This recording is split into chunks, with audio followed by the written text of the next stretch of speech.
မင်္ဂလာပါ Curious Art လျှို့ဝှက်စမ်းကြဲကဘာ channel ကနေကြိုဆိုပါရစေကျွန်တော်တို့နေထိုင်တဲ့ဒီကဘာမြေကြီးပေါ်မှာတေခြင်းတရားကိုအနိုင်ယူပြီးထာဝရရှင်သန်နိုင်တဲ့တရှိတွေရှိနေတယ်ဆိုတာသင်ယုံကြည်နိုင်ပါမလား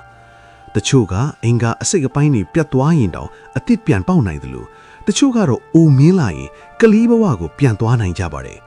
ဒီနေ့မှာတော့သေပင်ပညာရှင်တွေတောင်အဖြေရှာဖို့ခေါင်းစားနေရတဲ့အံ့ဖွယ်စွမ်းအားရှင်တတော်6မျိုးအကြောင်းကိုပြောပြပေးသွားမှာပါနံပါတ်1 axolotl ပထမဆုံးတစ်ကောင်ကတော့မက္ကဆီကိုနိုင်ငံရဲ့နတ်သားငါးလေးလိုတင်စားကြတဲ့ axolotl ပါပဲသူတို့ဟာကုံနေရည်နီတတော်မျိုးနွယ်ဝင်တွေဖြစ်ပြီးတခြားတတော်တွေမှာမရှိတဲ့ super hero စွမ်းအားတစ်ခုရှိပါတယ်အဲ့ဒါကတော့သူတို့ရဲ့ခြေလက်တွေအမီးတွေပြတ်သွားရင်တောင်ရက်ပိုင်းအတွင်းမှာအမာရုပ်မကျန်ပဲအသစ်ပြန်ပေါက်နိုင်တာပါ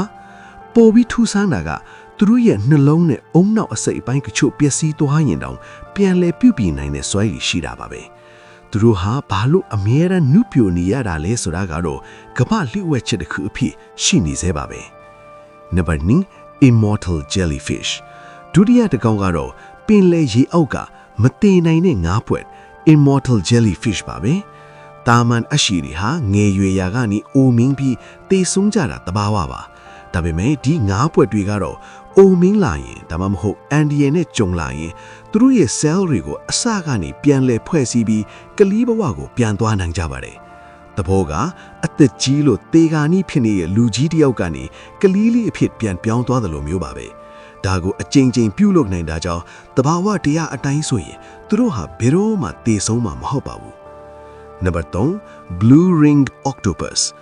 နောက်ထပ်တစ်ကောင်ကတော့ပင်လယ်ရေအုပ်ကအလှဘီရင်မာလို့ခေါ်လို့ရတဲ့ blue ringed octopus အပြာရောင်အကွင်းလေးများနဲ့ရေပဝဲပါပဲသူဟာလက်ဝါးတဝါးစာလောက်ပဲရှိပေမဲ့သူ့ရဲ့အလှအနောက်မှာကြောက်စရာကောင်းတဲ့လျှို့ဝှက်ချက်တစ်ခုရှိနေပါတယ်အဲ့ဒါကတော့သူ့ရဲ့အစိတ်ဟာလူအယောက်30ကိုမိနစ်ပိုင်းအတွင်းသေစေနိုင်လောက်အောင်ပြင်းထန်တာပါပဲ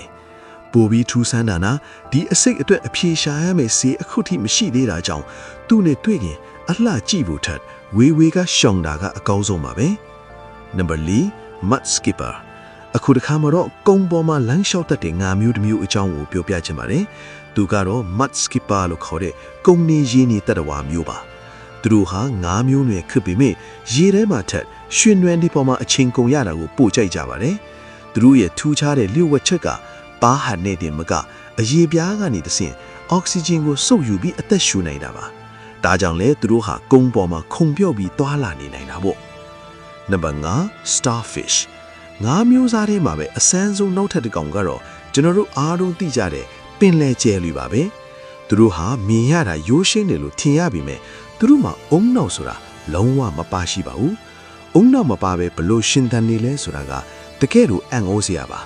ဒါတင်မကသေးပါဘူးသူတို့ဟာခန္ဓာကိုယ်ရဲ့ဘယ်နေရာကပဲပြတ်သွားလဲ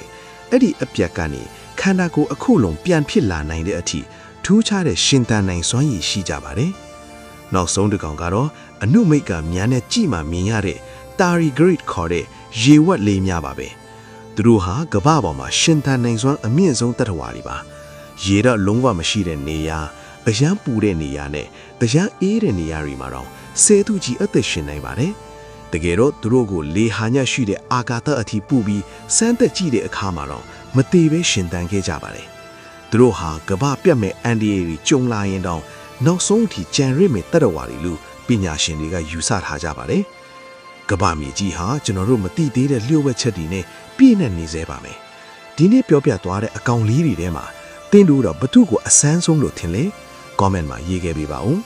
အခုလိုထူးချမ်းထွေလာတဘာဝတရားတွေနဲ့လျှို့ဝှက်စမ်းကြဲတဲ့ထစ်ဆက်တီကိုအမြဲကြည့်ကျင်တယ်ဆိုရင်တော့ကျွန်တော်တို့ရဲ့ Curious Art လျှို့ဝှက်စမ်းကြဲကဘာ channel ကို subscribe လုပ်ထားဖို့မမေ့နဲ့ဦးနော်နောက်ထပ်ဗီဒီယိုမှာပြန်တွေ့ကြမယ်ဗျတာယာပျော်ရွှင်တဲ့နေ့လေးတစ်နေ့ကိုပိုင်ဆိုင်ကြပါစေဗျာ